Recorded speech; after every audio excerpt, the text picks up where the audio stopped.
ইতিমধ্যে প্রবাসী কিউবা মিচেলের বাংলাদেশের হয়ে খেলার কথা পুরো দেশে ছড়িয়ে পড়েছে। তবে প্রশ্ন আসছে, কিভাবে খুঁজে পাওয়া গেল ইংল্যান্ডের লিগে খেলা এই তারকাকে। প্রায় 6 বছর আগে স্কাউট করতে গিয়ে কনফিয়াঞ্জা স্পোর্টস ম্যানেজমেন্টের সহ প্রতিষ্ঠাতা আবিদ আনোয়ারের নজরে পড়ে কিউবা। এরপর থেকেই সান্ডারল্যান্ডে খেলা এই তারকাকে চোখে চোখে রাখছেন তিনি। বাংলাদেশ প্রতিদিনকে সেই বর্ণনা দিতে গিয়ে আবিদ জানান, শুরু থেকেই তার ইচ্ছে কিউবা যেন বাংলাদেশের জার্সি গায়ে তোলে। কিউবা মিশেলকে নিয়ে আলোচনা হচ্ছিল প্রায় 2022 থেকে। তো এরপর থেকেই আমাদের টাচে, বাট আমরা জানি যে কিছু গাইডলাইন্স আছে মাইনর প্রোটেকশনের ক্ষেত্রে। তো আমরা চাইলেও সরাসরি সোশ্যাল মিডিয়া বা অন্য কোনোভাবে ডিরেক্ট প্লেয়ারকে আমরা নক দিতে পারি না, কিছু ফিফার গাইডলাইন্সের কারণে। তো এরপরে আমরা ওয়েট করছি ওর 18 বছর বয়স হওয়া পর্যন্ত। এরপর কিউবাকে নক দেওয়ার পর ও নিজে থেকেই ওর এজেন্টের সাথে আমাদের পরিচয় করায় দেয়। তো কিউবা এই মুহূর্তে হয়তো চিন্তা করতে পারে বাংলাদেশের খেলতে, যেহেতু হামজা বাংলাদেশে হয়ে খেলার জন্য আগ্রহ জানাচ্ছে, শামিদ সোম। তো এরপর বললো, আচ্ছা ঠিক আছে, তাহলে তোমরা বিএফএফ থেকে কথা বলতে বলো আমাদের সাথে। তো এরপর আমি বাফুফের vice president, senior vice president Imrul Hasan সাহেবকে নক করি। তো এরপর একটু লেট হয়ে গেল কিছু অনাকাঙ্ক্ষিত ঘটনার কারণে, বাট এরপরেও আমরা বেশ সফলতার সহিত মিটিংটা করি। 4-5 দিনের মধ্যে মিটিং করলাম। মিটিং করে 4-5 দিনের মধ্যে লেটার দিয়ে দিয়েছি। লেটার দেওয়ার পরে তার পরের দিন আমরা অ্যান্সার পেয়ে গেছি কিউবা কি চায়।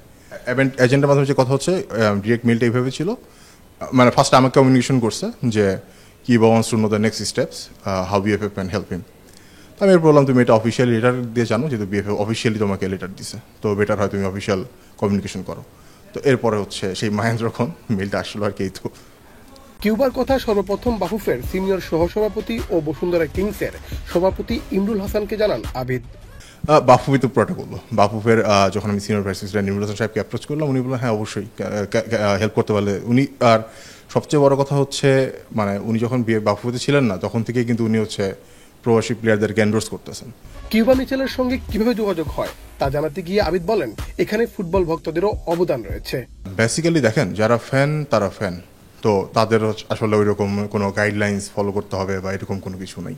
মানে ফিফা যে রুলসটা, ওটা শুধুমাত্র যারা এক্সিকিউটিভ, যারা কাজ করছে তাদের জন্য।